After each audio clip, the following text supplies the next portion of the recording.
Hey everybody, we are live. Welcome to another edition of Boston Straight Shooters. I'm your host for this evening, Steve, aka Negative Ned. Frank is away on business again, so we'll do our best to hold down the fort without him.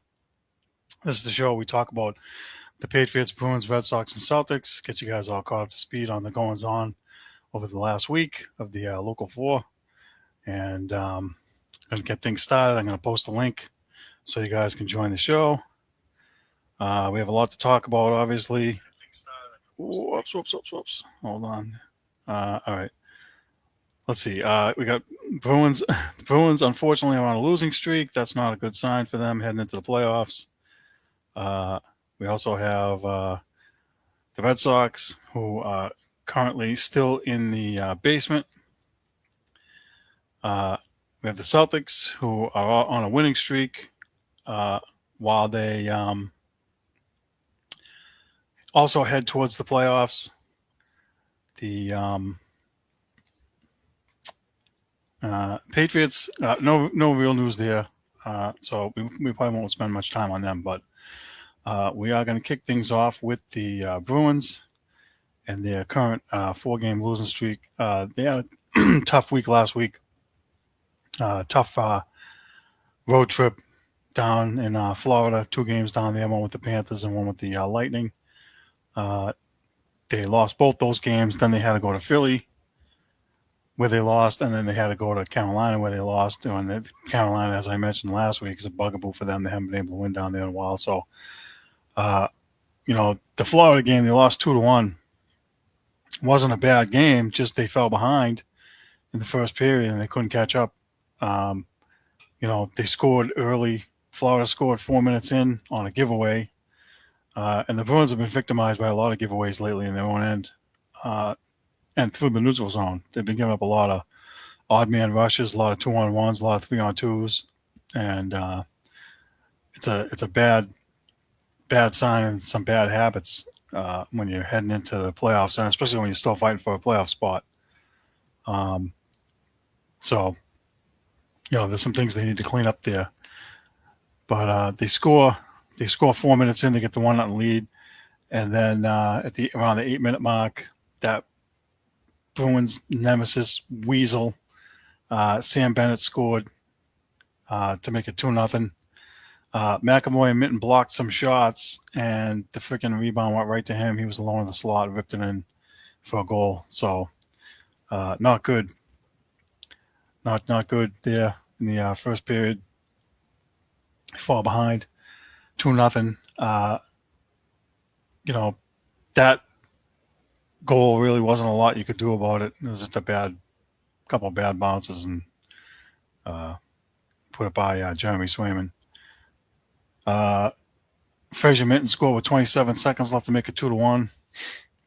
So at least they're in the game.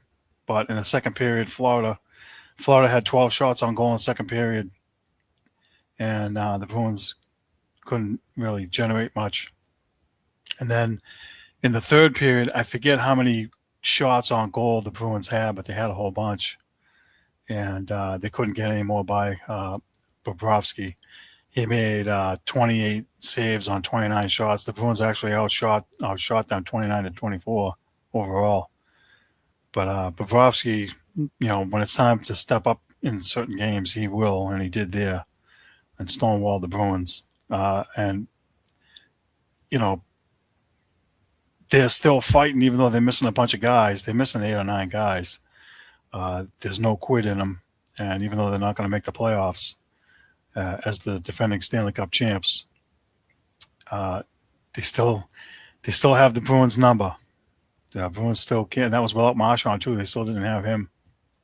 So, Jeremy Swayman stopped 22 of 24 shots. He was pretty good in the game. Kept him in the game. But that's a tough way to live down there when you can't get by them. Next game, like I said, they played Tampa. They lost 3-1. It was a close game. It was a hard-fought game. It was a good game. It's unfortunate they lost, but again, they just could not get pucks past the goalie. What the hell is Vasilevsky? stonewalling the Bruins. Um, you know, the Bruins had 2 power plays in the first period. They couldn't capitalize, or as I call it, the powerless play when they don't score. And it's unfortunate that now is the time that they're struggling on the power play because up until the Olympic break and probably for a few weeks after that, um, they were in the top 4 or 5 in the league in power play. They were running at like 25, 26%. Now they're down around 23 ish. They've really struggled, and it shows. And you know, when you have guys that are struggling to score, like Morgan Geeky, uh, who was in a huge slump, that doesn't help. And they need him and some other guys to punch some through. The power play just I don't know. It looks lost. Uh, you know, there's too many times where they can't even get the puck in the zone and set up. And then when they do, some of the passes are bad and they're errant passes and they're in the middle and the other team is blocking them and clamming them out. So, the coach there, Steve Spott, who, they were doing a great job earlier on in the year. Right now they're really struggling. So if they have any shot of doing anything for the balance of the regular season and the playoffs, that they need that power play going back up to 25, 26% and clicking on all cylinders, not the errant mush that they've had over the last month, probably at least. Um, so Middlestat scored 7 minutes into the second. The Bruins actually had a 1-0 lead in this game, but again they couldn't capitalize and put any more chances away. They carried a lot of the play in the second period. They kind of had Tampa back on their heels. And in the third period, Tampa Bay made some adjustments, and they made the Bruins pay. 2 minutes into the third, they scored. They tied at 1. The Bruins again caught scrambling around in their own end. Can't clear the puck out. That's been a problem too. I mentioned it last week. They've been scrambling around a lot. Can't get the puck. It's on their stick, and it's almost like they're afraid, or they're trying so hard that it's like bouncing off their stick and stuff. They're not clearing it out. Dude took a shot and the rebound went right to him and he put it in. And again, not really much you can do about that. And then right around the 14-minute mark, Darren Radish scored his 21st goal to put him up 2-1. And Nikita Kucherov gets the empty netter with about a minute left. His 42nd goal of the year to seal it at 3-1. The Florida road trips have not been kind to the Bruins for a while now. They've really struggled down there. I don't know what the fix is, but they got to do something because it's bad for them every year to go down there and lose on all the trips they take down there. I mean, listen, I know it's nice, and maybe they want to play a couple of rounds of golf with the president at Mar-a-Lago. Gordy, that's for you. So that ain't gonna happen. So they got work they got to put in down there. Get off the beach, get off the golf course, and put some work in, and figure out a way to beat these teams. So I don't know. I don't know what the fix is, but 0 for 4 on the powerless play, not good. You're not going to win games when you can't score on the power play. I'll say not usually. There's exceptions to that, and I'm sure everybody could point to the 2011 season when they won the Stanley Cup and their power play was running at 15%, where it was horrible all year long. So it can happen. You can win games, but it's not a good formula, and it doesn't usually pan out that way. Jeremy Swayman, again, 20 of 22 shots. He was sharp in the game. He played 2 pretty good games. I would say not really his fault. So you had your ace there, goalie, both games, which is what you want, and you didn't get anything out of it. So that's not good. Next game, they go down to Philly. They lose 2-1 in overtime. Philly scores 4 minutes into the first period. They scored the first 4 minutes, and I was like, you know what? We're cooked. You're playing back to back. You have to go from Tampa up to Philly. It's a short night, so to speak. And then you have to play in the afternoon. I think they played at 3 o'clock or something. I don't know. I forget what time they played, but still, it's a short turnaround, and it's tough to have legs when you have a short turnaround like that. But Philadelphia is one of those teams that's knocking on the door for a playoff spot. I think actually they're third now in their division after beating the Bruins, and then bumping the Islanders out. And so another team that's rebuilding. They have Rick Tocchet for a coach. He's good. He's a good coach. He's done a good job with them, and those are going to be hard fought games. There was a lot up and down in the second period with no scoring. Third period, the Bruins got on the board 35 seconds into the third period on a power play by Pavel Zacha, his 29th of the year. That was a nice goal. And again, good to see them get one on the power play. Much needed. And they held on until overtime. They forced the overtime. They get the point on the road, which, again, I hate that whole stupid thing. And I'm not going to get into it, but I don't like it because it gives a false sense of security. But it is important for them to hold their place where they are as the seventh seed and first wildcard seed. Unfortunately, David Pastrnak took a penalty 2 minutes in, and then 7 seconds after that, Charlie McAvoy got called for a high stick. And so the Bruins were shorthanded, and it was a 5-on-3 for Philly. And it didn't take long for them to score. I want to say probably about like 15 seconds after that, the Bruins got caught a little bit scrambling around, and Flyers 2026 first round draft pick Porter Martone, who just got called up. As either his second game or maybe his third game, took a shot, scored on his own rebound. Again, not really much.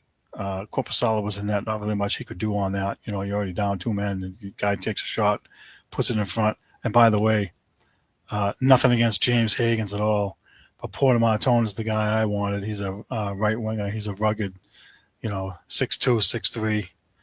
6'3". All right, Danny, I see you. We're going to get to that. We're going to get to that shortly, okay? Hang tight, buddy. So listen, Porter Martone's the guy I really wanted. I wanted him to be the, I hate to say Cam Neely. All I know is he's a rugged guy, and he's a goal scorer, and that's more of like what the Bruins need. So we'll see how it pans out, but that guy burns you and gets the game winner, and they lose in overtime, 2-1. The Bruins got outshot 31-19. Korpisalo stopped 29 of 31 shots. He wasn't the problem.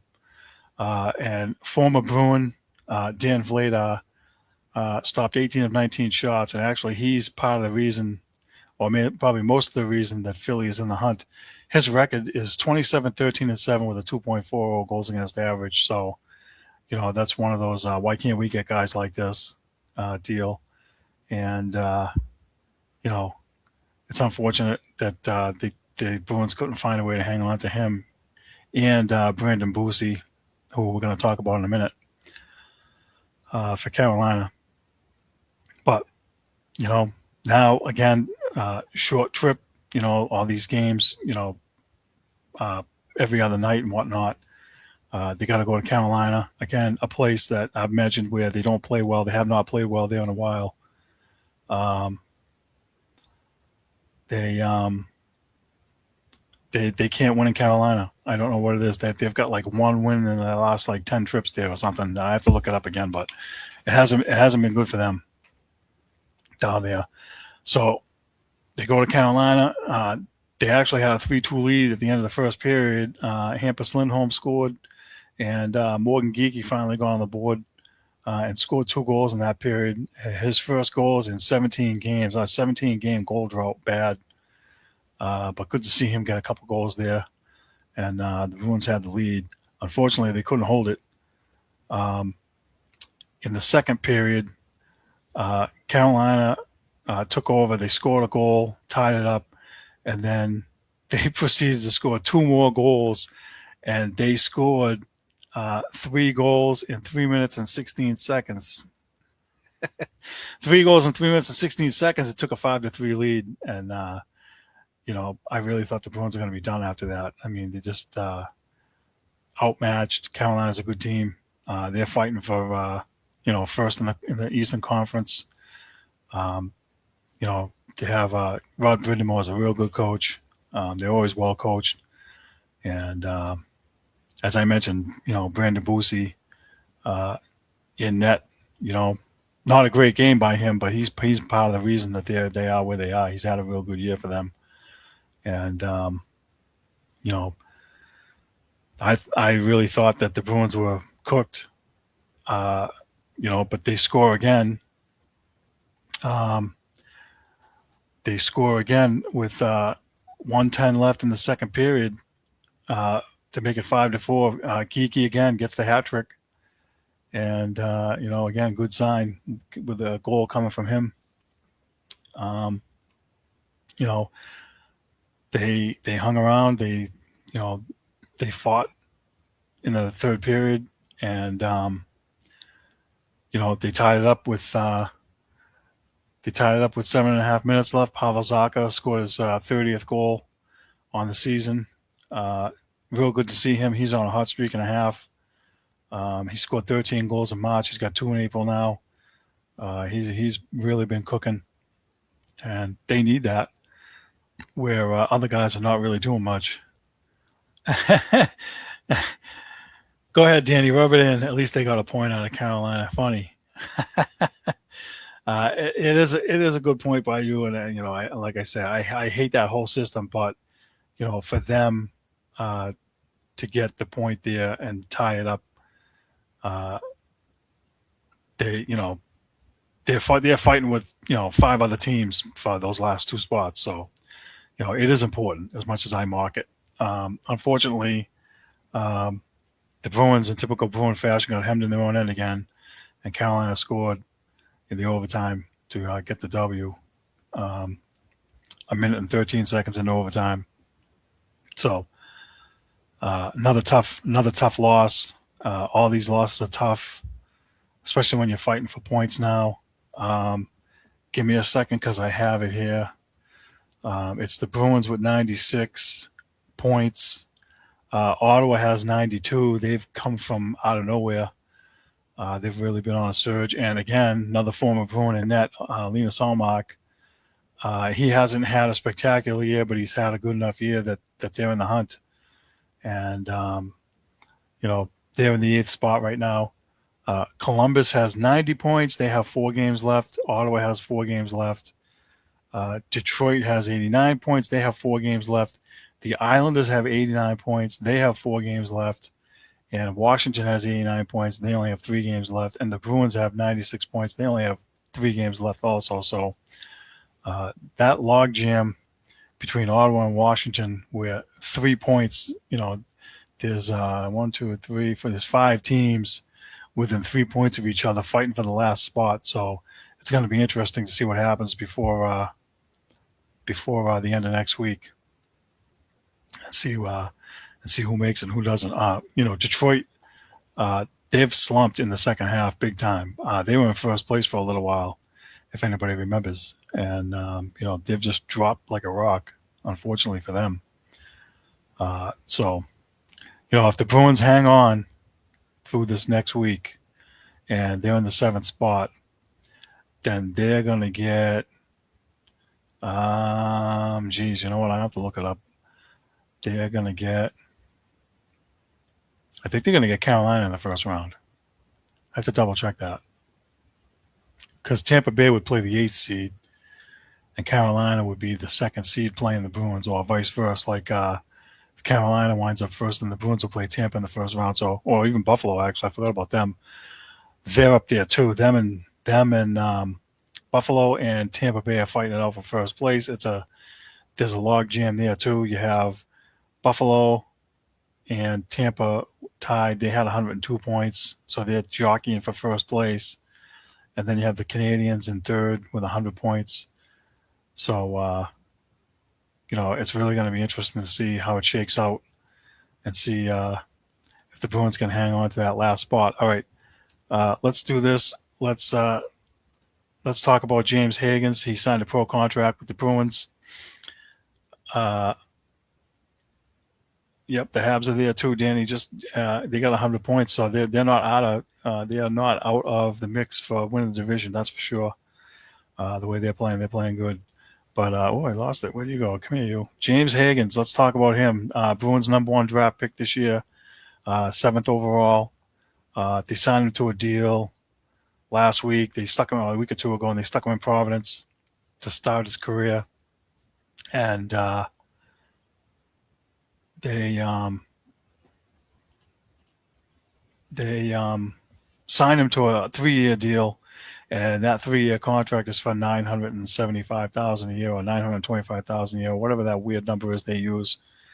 There's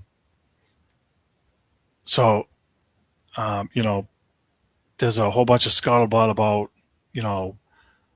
if he's going to play, when he's going to play, where he's going to play. I heard some things, and Danny has too, that he may play Saturday on the right wing. I think he was playing right wing down in Providence. And he did play quite a bit of right wing on BC when he was there. So listen, and of course, what aggravates me is, a sports radio guy's got to go poo-poo the guy. What are you rushing him for? What are you bringing him up for? This and that. He should have been up here immediately. He shouldn't have had to go to Providence. He's talented. That's the whole idea behind getting the #1 pick. Other teams are bringing their guys in. They need a jolt. They need an infusion of talent is what they need. And not to say that he's going to immediately get on the top line and start scoring goals left and right, but we talked about this. We've talked about this a number of times. How many times do I have to see Mikey Isamont and freaking Robert Reichel and Alex Steves and give me another mucker and grinder from Providence, and these guys that are not that good, and even if he's on the third line, if he's on right wing and he's with Elias Lindholm, which is the speculation is that they're going to be paired together, fine, put him on the third line, but then on the second unit on the power play, put him on the freaking power play. Power play is struggling. You get the chance for the second unit to get out there, put him on the second unit and utilize his skill, and let's see what he can do. And I understand that he's probably a little undersized. There's a bunch of guys that have played right away for teams, and I don't. I go back to, I'm probably showing my age here. I go back to the late '80s when Craig Janney and Bob Joyce came in from BC or wherever they came from. They came right in, gave the team an infusion. You got 3 games left. You're not losing anything, right? What's the worst case? The worst case is you don't make the playoffs. And if that happens, then shame on you guys. You've been in a spot the whole year, not where I thought you would be at all. Like I said, and I eat the crow when I'm wrong. Everybody knows, right? I had them 9th or 10th this year. I did not have them making the playoffs. So, kudos to Marco Sturm and kudos to the players. But finish the job now. And you know what? I got no problem having James Higgins come in and get a couple games and get his feet wet and maybe give you a little speed and a little jolt. They got to do something. You can't just keep doing the same. The definition of insanity is doing the same thing over and over again and getting the same results. So, you got to do something different.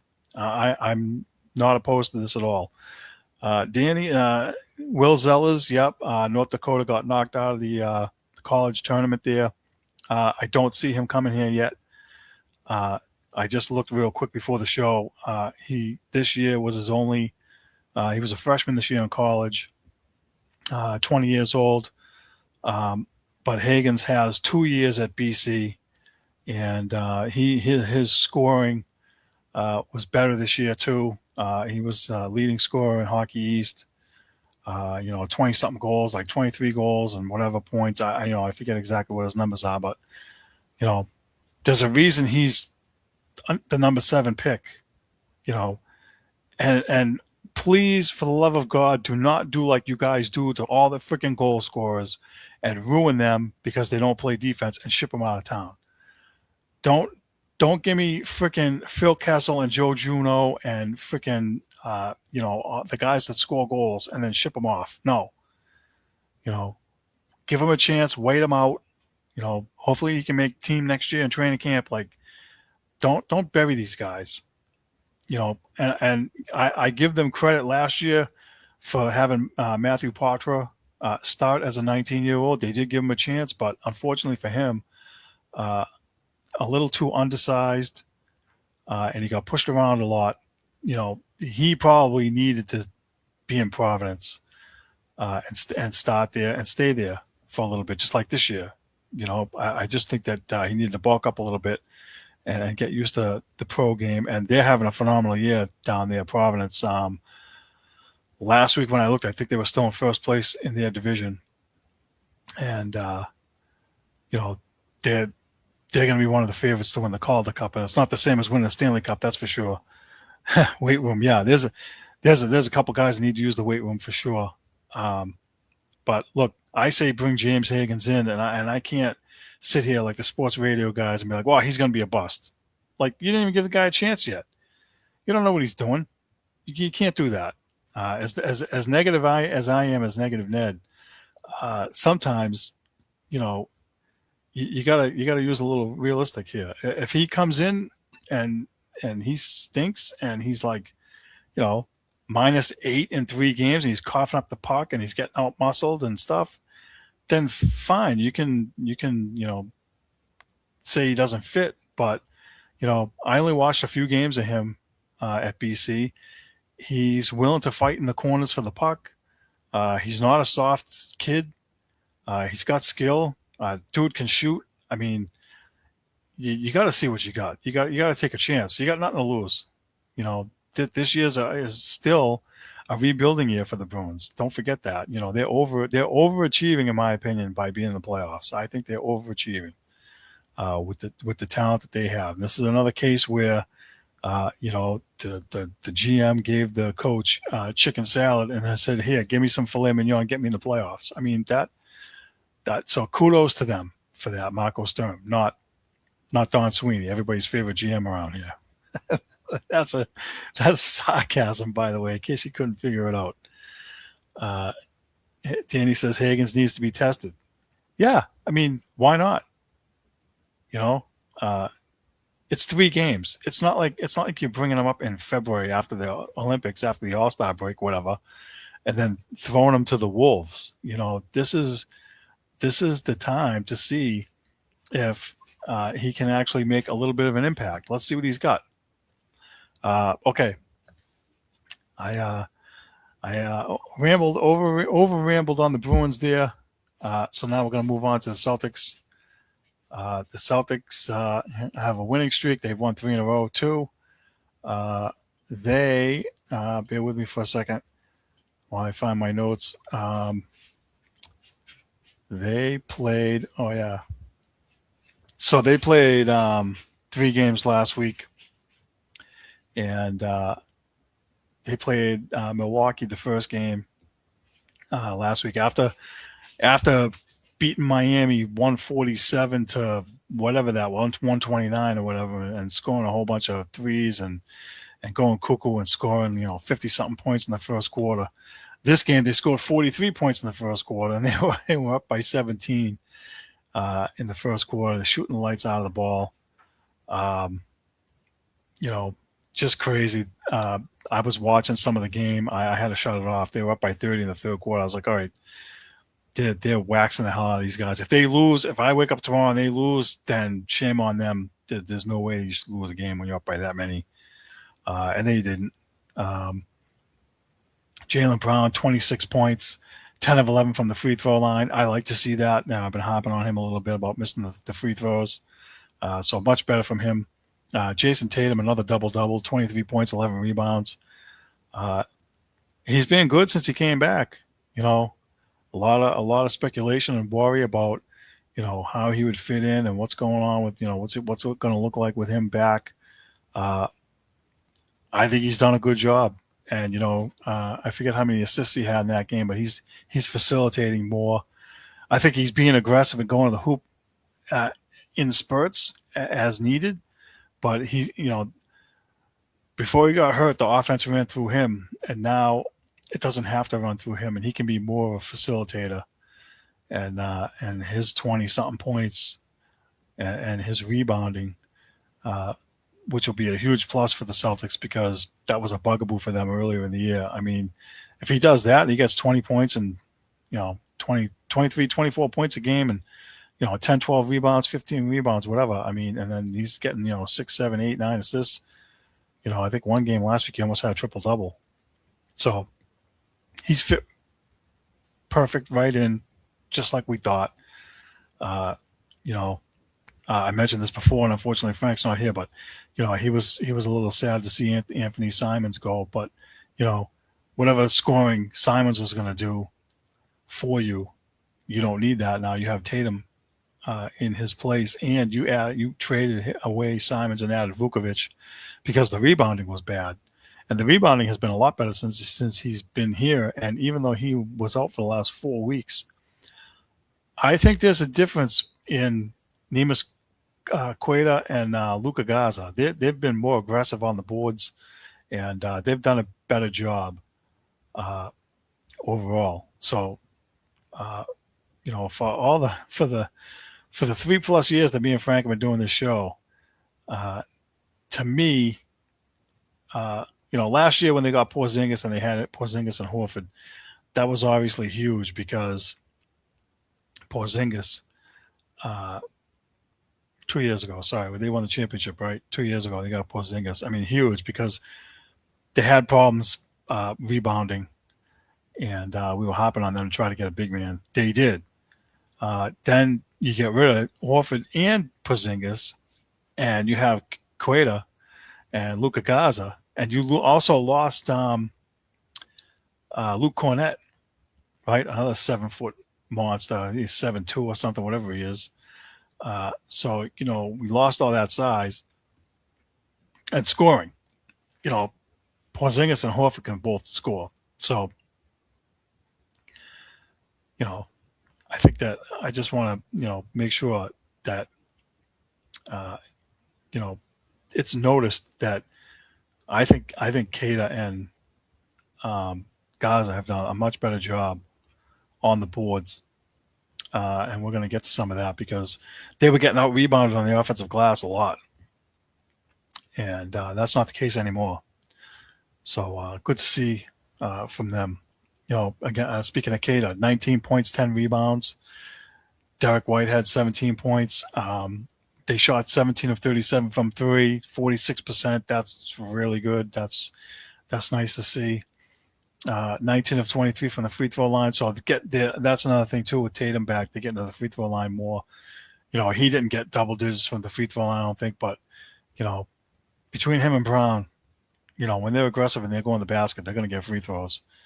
And the rebounding, they out rebounded Milwaukee 48-30, and 10-8 on the offensive glass.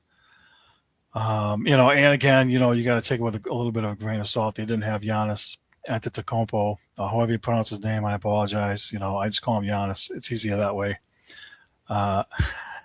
Instead of butchering the poor guy's name. But he's been out for a while. I think he's got a calf strain. And so they've been holding him out. And there's all kinds of, speculation about whether he's healthy enough to play, whether the team is purposely holding him out and they're tanking. And, the league is looking to investigate that.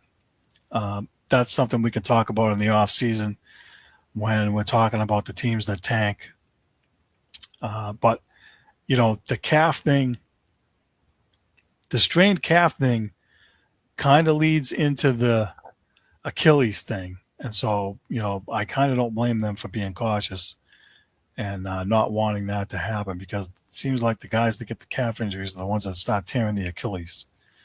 And I'm not saying that happened with Jason Tatum or uh, Halliburton from Indiana, but it has happened with some other guys. So I can't completely rule it out. But I'm no expert on that. All I know is, on Frank's other show, Box Seats, we had a discussion about, the Achilles injuries, and those guys mentioned that, the basketball players don't wear high tops anymore. And I don't ever remember in the 80s when, everybody was wearing high tops. I don't remember Achilles injuries like this. And now all the guys are wearing low tops, and maybe it's a factor. Uh, I can't say again it's the whole thing, but it's probably a factor. I mean, I don't remember that I don't remember it being like this. Also, realize too that the training is different, right? Uh, you know, in the '80s and whatnot, you know, I don't think there was as many guys. Uh, the workouts weren't the same. The nutrition wasn't the same. The protein stuff, all the energy. There's energy drinks, there's protein drinks, there's you know different weight training now. I don't you know I don't think anybody's going to accuse Larry Bird or any of those guys for being in the gym for 4 hours a day. You know what I'm saying? So I just think that the players are built different, and it's across all sports. We've talked about. Um, I just think it's different, and I think that their muscles are uh, they're built different. And I'll use Tom Brady as an example because he had the TB12 thing going on, trying for more pliability. And I think that when you're working out and you're overworking your muscles like that, and you're trying to be all buff and whatever, you're straining them, and you're not able to bounce back, as quickly, rebound, recover. Uh, the science is different now too. So there's a whole slew of stuff going on with that. But let's just hope that the Celtics can stay healthy going forward. They only have 3 games left, and they too are going to be headed towards the playoffs next week. At the end of next week, just like the Bruins if they make it. So, they're playing the Knicks tonight, and that's where Tatum had his injury. I'm sure he's a little hesitant going back, worried about it. But I think once he starts playing, he'll be fine. But the Knicks have had the Celtics number now since the playoffs, and I'm not sure what their records are against each other this year. I'll have to look it up. But it would be nice to see the Celtics get this win, because I think if they do, they win the division. I think both teams only have 3 games left. So if the Celtics win, I think the division is theirs. And I think they need to win 2 of the 3 to clinch the second the number two overall seed in the Eastern Conference. But I have to look that up. I was hearing some stuff earlier that I think Cleveland is behind the Celtics now, not the Knicks. So we'll get all that. We'll get all that for next week. After everything's all said and done, I'm hoping that, like I said, I hope the Celtics finish. They got 54 wins. I only had them at 45 to 48 without Jason Tatum. They exceeded my expectations. Again, I mentioned, I think Joe Mazzulla's done a great job. I think the players have done a good job. It's been fun to watch. Other than the obvious, like when the threes don't go in, but for the most part,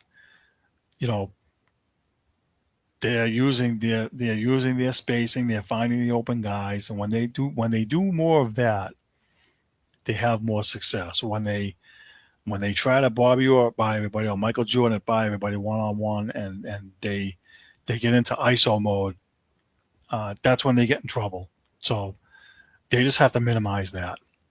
They do have some plays where, the guys are trying to do the one-on-one thing. The shot clock's winding down to like 2 seconds, and then they're throwing it up because they don't have a choice. Like, they need to minimize that. So, let's see. They've looked good. They've looked good for a while now, and if they can do it right, uh, no, I don't think anybody would have said this at the beginning of the year, but I wouldn't be surprised to see them in the Eastern Conference Finals um, with Detroit or whoever. Um, you know, I think that they got a pretty good chance. They have a much better chance than I thought they would have had earlier in the year, and the way they're playing good.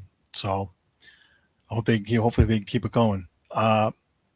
Next game they played Toronto. They won 115 to 109, I think, or 106. I forget the exact score now. I lost it. I lost it in my notes, but nonetheless, they won. Right. Jaylen Brown, 26 points. Jason Tatum, 34 minutes, 23 points, 13 rebounds, and 7 assists. Another double-double for him, 7 assists. Uh, you know, another good game by him. I didn't really see that game. That game was on Sunday when the Bruins were playing Philly, so I was watching that because the Celtics already have a playoff spot locked up. The Bruins don't. So I kind of had to pick and choose. I was flipping over a little bit, but I didn't really watch a lot of that game. Uh, Kata, again, 18.7 rebounds. Good game by him. 8 of 28 from 3. Bad, 28%. They still found a way to win, though. They were 39 of 60 from inside the 3-point line. That's outstanding. That's, Jaylen Brown is much better, with his mid-range shot than he is from 3. And it's probably a good thing he only takes a few threes a game because he should never take more than maybe 3 or 4 tops in a game. He doesn't need to take 7, 10 threes in a game. That's not his strong suit. His strong suit is going at the guys one-on-one and pulling up for that mid-range or driving to the hoop and getting to the free throw line. That's his strength, in my opinion. Him shooting threes doesn't help the Celtics. It doesn't. 1 for 3, 2 for 7, whatever, like those. That doesn't help. They don't need him to do that. And with Tatum back, his 3-point shooting, he's a better 3-point shooter than Jaylen Brown is. And so I'd prefer to see him take more of those if you have to choose between the two. So, and listen, the duo thing with those two guys, I have to relook it up, but they've been to 5 Eastern Conference Finals. That's a lot for these guys. They've been in the league 7, 8 years playing together. And you're in the Eastern Conference Finals. They're making deep playoff runs. That's another factor for the Achilles being torn with these guys. Long playoff runs into the summer. But I'm excited for to see them going forward. I'm hoping they make a deep run. There's nothing like, and everybody knows around here, there's nothing like playoffs in Boston. At this time of year when the Bruins and the Celtics are in it and they can make deep runs. Let's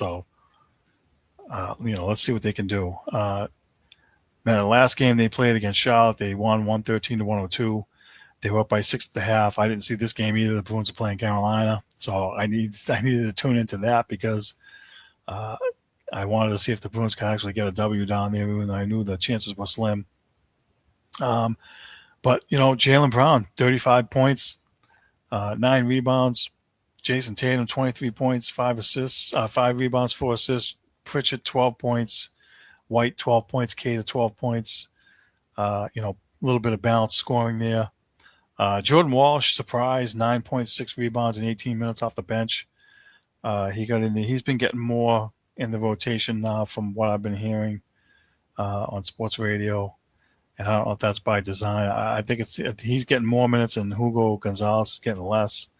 I don't know what the thought process is there. Maybe Missoula says, hey, we're going to need everybody if we're going to make a run. So we got to put this guy back in and let him get some run and see what happens. So that's just my 2 cents on it because Gonzalez probably wasn't scoring a whole lot, but he was playing real good defense. He's an aggressive defender, uh, and also he's young, so being 19 or whatever he is. Jordan Walsh has been here. He kind of slumped though. Jordan Walsh like tailed off a little bit earlier before now. He was starting before, and might have caught up to him. So we'll wait and see. I don't have a problem. I don't have a problem now. There's a few games left. You want to rotate some guys in and see what they got before the playoffs start. That's no problem. I do like Walsh. He hustles. He plays defense hard too. And so I give the young guys a lot of credit. Gonzalez, Walsh, and Baylor Scheinman. Those three guys have all played tough D all year long. So that's definitely going to be needed in spurts in playoff run. So we'll see how far they can go. They got Vucevic back. He was 1 for 10 from the field, 0 for 5 from 3. He's going to be rusty coming off that broken thumb. So it's going to take him some time. But excuse me. It's going to take him some time to get back into the swing of things. But I'm glad he's back. And Kate has been playing good, so it's good to see. You're going to have a 1-2 punch now at center. The Celtics have 3 games left. They have the Knicks tonight. They have New Orleans tomorrow night, and then they have Sunday against Orlando at 6:00. The last 2 games are at home.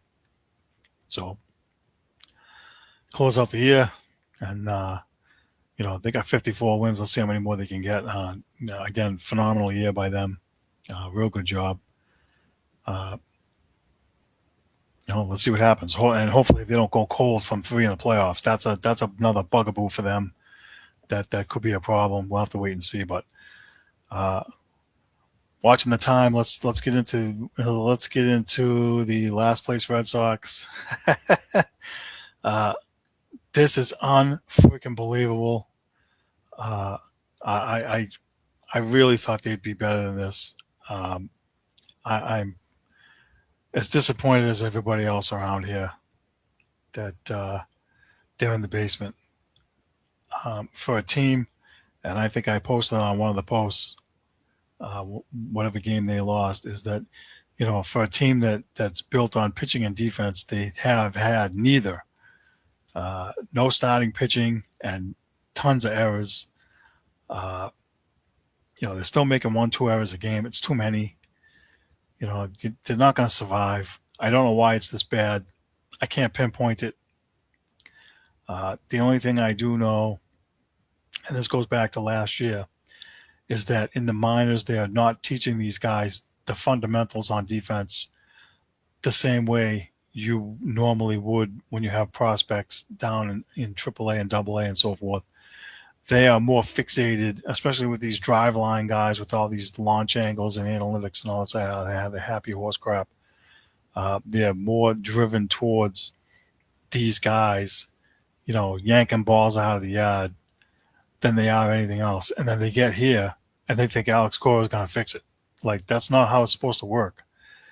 And I've heard, the sports radio people and the sports TV people talking about it's Alex Cora's fault because, so-and-so booted a ground ball. No, it isn't, because if they're not working on that in AAA and they're not working on that in AA, and they don't know how to field a freaking ground ball, by the time Alex Cora gets him, he's like, what the hell do you expect me to do with this guy? He can't field. Now he's got to fix it at the major league level? How about no? Like, I don't blame Alex Cora for that. Now, can they him and the other coaches, like, get the guys out there to do more practice, like stay behind and work on some extra drills? You better. I mean, they must have a practice every single day where they do some fielding drills and whatnot. And then you have one of the coaches stays behind and works with you on your fielding, I'm sure. And again, I'm old, so, I just go back to a guy like Jim Rice, who came in as a young guy trying to play left field and take over for Hall of Famer Kyle Yastrzemski out there. and tell a story about how, old bench coach Johnny Pesky would hit fungos to him off the wall so he could get better at it. Are these guys not doing any extra fielding and trying to get better? Uh, I don't know, but I just think that this is another case where, and I just said this about the Bruins, about Don Sweeney, that the management is giving Alex Cora chicken salad and saying, here, make filet mignon. It does not work. It's not going to work. And I'm not upset. I'm upset that they didn't sign, a bopper or a thirty home run guy, because they sorely need one of them guys in the lineup. But I'm not upset that they have Caleb Durbin at third base, because last year he was in the Rookie of the Year running. He was good last year, and hopefully the error bug for him will go away. Marcelo Maya, I'm not upset that he's at second base. He's better than freaking David Hamilton. I'm sick of seeing his ass. And he was on Milwaukee this past week when the Red Sox played, and he made an error. And I'm like, I saw that. And I was like, oh my God, I'm glad he's gone. I'm glad I don't have to watch this for a whole year. Good luck, Milwaukee. You have him. You know, just the errors though that these guys were making, like, we can't have them.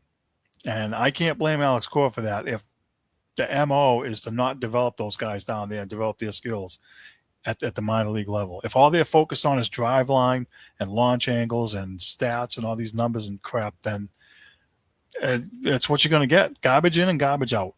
That's how it works. So, I'm hoping they can find a way to fix it, but I don't know if it's too late or not. But they should be better defensively than they have been. I expect, my expectation is it'll get better. If it stays like this, they'll be in the basement all year, and they shouldn't be. Shouldn't be like that. Anyway, last Friday night they played San Diego in the weekend series. Sonny Gray got the start. It was a great start by him. He picked himself back up after that bad start.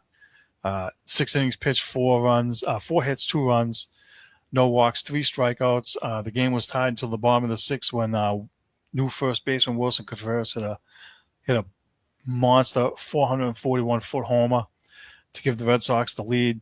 And then later on, Abreu singled and Maya hit a 2-run homer for a 5-2 lead. So Marcelo Maya, again, I like him. He should be in the lineup every day. He shouldn't be an issue. Hits a home run.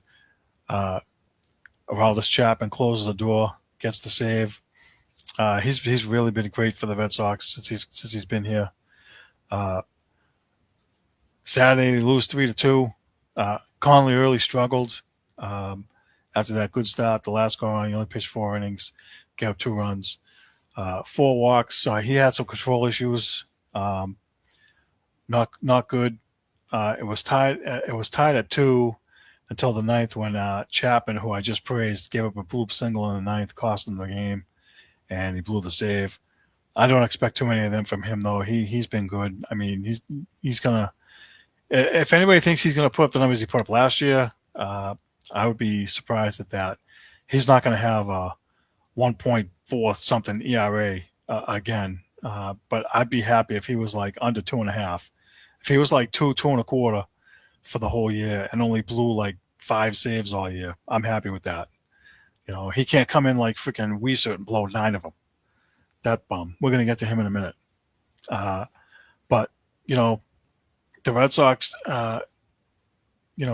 they just couldn't get runs, and so they lost that game.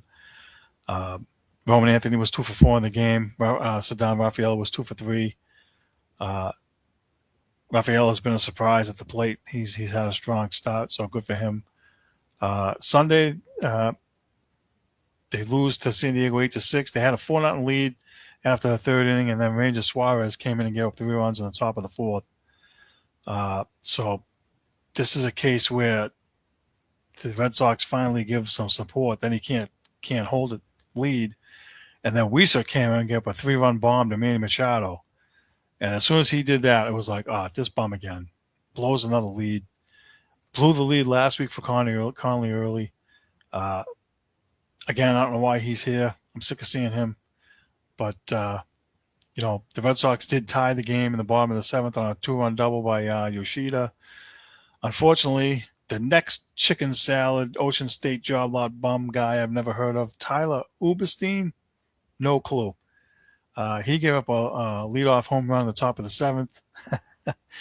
uh, Again, I don't know what the deal is with these guys they're getting. Uh, I just, I don't know. I don't know what they think Alex Cora is going to do with this, but they need upgrades. They definitely need upgrades. Uh, Monday they lost again, 8-6. This time Brian Bayo, 3 1/3 innings, 5 hits, 4 runs, 3 earned. So they jump out to a 3-0 lead. They give the kid a lead, and he can't hold it. Durbin made an error at third. Uh, and he unravels. He unravels every time they make an error behind him. He unravels, and even if they don't make an error behind him, he unravels. And he's overpaid and underachieving. They gave him that $9 million contract for 6 years, whatever that was. And, to me, he's a number 5 starter at this point. He's not number 3 anymore. Or maybe maybe number 4.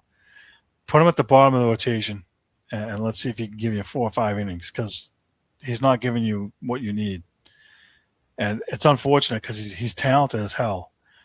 But, $1 million talent, 2-cent brain. I think that his mental issues, his issues are more mental than physical. I think that's his problem. I don't know if maybe he needs to go back down to the minors and get some rehab starts or something to shake off the cobwebs and get straight, or go to Dominican Republic under a mango tree with Pedro and work on some stuff. I have no idea, but this poor kid has talent and he's not able to harness it and get right. So it's too bad. So again, they tie it at 4 on an error by Hamilton. They actually went up 5-4 on a double by Wilson Contreras. But then in the 8th, Garrett Whitlock came in and coughed up the lead. So they lose again. Tuesday, they get the win 3-2. Garrett Crochet, 6 1/3 innings, 5 hits, 2 runs, 2 walks, 7 strikeouts, 107 pitches. That's what it feels like to have an ace. And that's why you're paying that guy whatever it is you're paying him. And I'm glad he's on the Red Sox, because that's exactly perfect remedy for them in a losing streak. He ends the losing streak and comes up huge. The offense only got 3 hits, but we scored enough runs to get the W. So, without big 30 home run guys in the lineup, that's how they're going to have to win games. They're going to have to use small ball. And I know the idiots upstairs don't like that, but they can go pound sand. We've been over this already. If I was Alex Cora, I'd tell them all to take a hike. That's another rant or another argument for another day, so I'll save it. But, they find a way to get the job done. Then they get yesterday, they win 5-0. Another solid start by Sonny Gray. 6 1/3 innings, 3 hits, no runs, 2 walks, 2 strikeouts. The Red Sox scored 3 runs in the bottom of the 3rd for a 3-0 lead. So now, first they couldn't score runs. Now they're getting runs. Now they're getting 3-0, 4-0.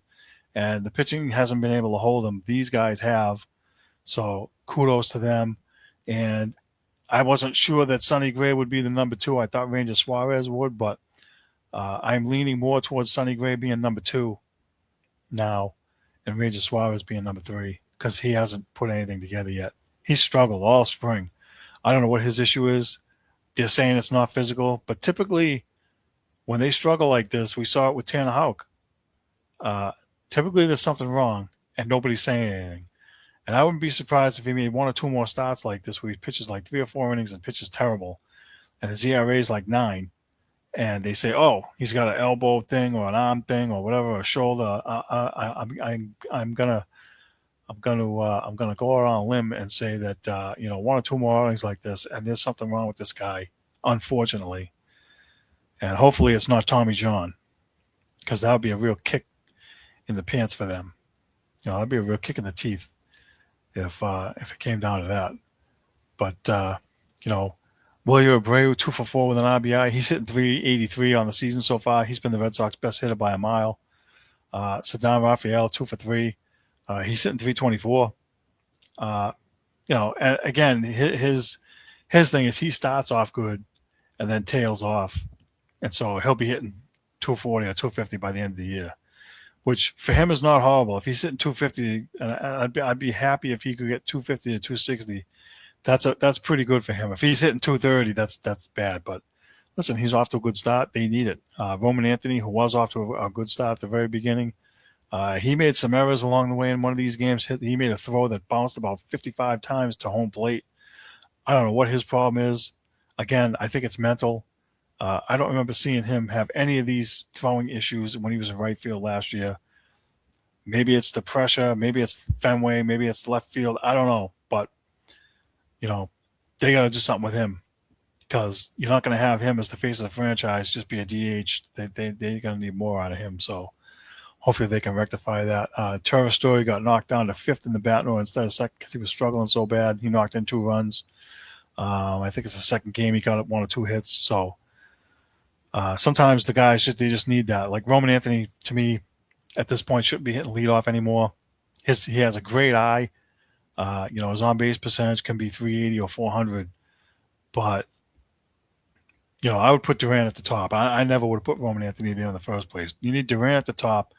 He gets on, he sets the table, he steals bases, and then you put Roman Anthony third behind Trevor Story, and then now you have guys on base possibly set the table for a guy that has a good eye and can hit and will hit the opposite way and get some doubles and knock in some runs. That to me is Roman Anthony's value, not the top of the order. They're almost trying to make him like Wade Boggs 2.0 and put him at the top of the lineup because his eye is good and he walks. But I think he'd be better suited in the third slot.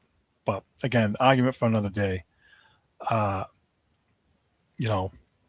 They've been getting runs and getting leads, and up until yesterday and the day before, they weren't able to hold them. So hopefully they can turn it around. They're going to need to, or they're going to be in last place for a long time. It's not going to be good for them. Let's move on to the weekly poll questions. We had quite a few this week. Let me see if I can find them. Bear with me. Let's see. Right here. Okay. While we're talking about the Red Sox, we have the new feature we're trying to use where we have Red Sox Star of the Week and Red Sox Bum of the Week. Star of the Week, the choices were Wilyer Abreu with a 347 batting average, Sonny Gray with 2 wins and a 1.46 ERA, and Saddam Rafaela with a 467 batting average, and Sonny Gray was the runaway winner with 100%. And that makes sense. He really pitched well the last 2 games. And the Red Sox Bum of the Week, the Bum of the Week, we had Roman Anthony, 208 batting average for the week, and a couple bad throws in there. Ranger Suarez lost the game, pitched 4 innings, 9 ERA. And Greg Weiser, who gave up the 3-run homer and blew another lead. It was Roman Anthony and Ranger Suarez 50-50. Any one of them could have been the Bum of the Week. And it's unfortunate. I don't particularly think Roman Anthony is a bum, but this past week he just wasn't good. And so I had to put him in there. The rest of the poll questions we had, the New England Patriots have announced this year's nominees for their Hall of Fame for 2026. We had Rob Gronkowski 50%, Logan Mankins got 0%, and Adam Vinatieri got 50%. My personal vote is for Adam Vinatieri. I think that the older players from 20 years ago that won Super Bowls, those guys get lost in the shuffle, and everybody remembers the new guys, Gronk and so forth. And listen, Gronk is like the best tight end of all time. He's going to be in the regular Hall of Fame. He's a Patriots Hall of Famer. Just put him on the ballot for next year, and he'll get in as a shoo-in. But I really would like to see Adam Vinatieri get in because he was clutch when they needed it to win Super Bowls, and everybody that's old enough to remember knows how important he was. And he's up for the Hall of Fame this year. I think it would be great if he got in the Patriots Hall of Fame and the regular Hall of Fame this year, and give him his due because he deserves it. The Bruins 7th Player Award, now that I actually know who the nominees are, thanks to Danny Cannell, I didn't realize that they actually had nominees. I thought that it was just a fan vote. So I had last week made some picks. The actual picks are Jonathan Aspero, who got 0%, by the way. Mark Kastelik, who got 33%. Marat Hustendinov, who got 0%. And Fraser Minton, who got 67%. And I mentioned before, he's my pick. I think that for a young kid like him, 20 years old, to come in and be the third line center and score 17 goals and be a key contributor. And actually, I think he's on the second line now. He's not on the third line anymore. I think he's really showed his worth, and I would be happy if he won. I wouldn't be unhappy if Kastelik won at all. I like him. I liked that trade when the Bruins made it to get him and get some toughness. So if he wins, I'm not going to be upset at all. And let's see. I thought we had one more. 1, 2. Nope. I guess I thought I had one more poll question. I guess we don't. Now we will move on to the predictions. Where are they? All right. Last week's predictions. I said the Red Sox would win more than they lose. Wrong. They were 3-3, so they split. They didn't win more. I said Caleb Durbin would get his first home run in a Red Sox uniform. Wrong. He still didn't hit. I think he got a few hits, but he didn't hit as good as he needs to. And I said that Sonny Gray would be better in his next outing, would pitch 6 or 7 innings. Ding, ding, ding. He actually did it twice. So I finally get one right there. The predictions for this week, of course, I don't have them all in front of me, but I do have one. I think James Higgins is going to play this weekend, and he's going to play probably all 3 games, and I say he gets 2 goals somewhere along the line of those games. I'm gonna say he scores. He scores. I can't say which games, but I think he gets 2. And I don't know if that's going to be 2 in one game or 1 in one game, 1 in another game, but I think he comes in and does something. There's one. I think the Red Sox. I'm going to stick with Durbin. I'm going to stick with that until he hits one. I kind of feel bad for him. He's having a tough time. So I would be happy to see him hit a home run and get off the schneid. And I think Roman Anthony's going to have a bounce back week. He's going to hit like 4 something. He'll get back on track, and he'll do some stuff. And the Celtics, really difficult to make a prediction for them because they're on the verge of clinching a playoff spot. But I'll say Vukovic gets a 20-point game before the season's over. I think they'll try to rectify him somehow, whether it's especially if they've already got a spot clinched. Let's say they win tonight and they got 2 games left. They got the number 2 seed sewed up. They can make an effort to have him get back on track and shoot and get a 20-point game. So I'll go with that. It's not earth-shattering or anything, but I think to get him back into form wouldn't be a bad thing at all. And I'd be happy to see that. That said, that's it for the show. I want to thank everybody for watching. I want to thank you for the support. Thanks for voting in the polls. Thanks for the commentary. Thanks for your help. Make sure to subscribe to our YouTube channel, and we'll see you guys next week.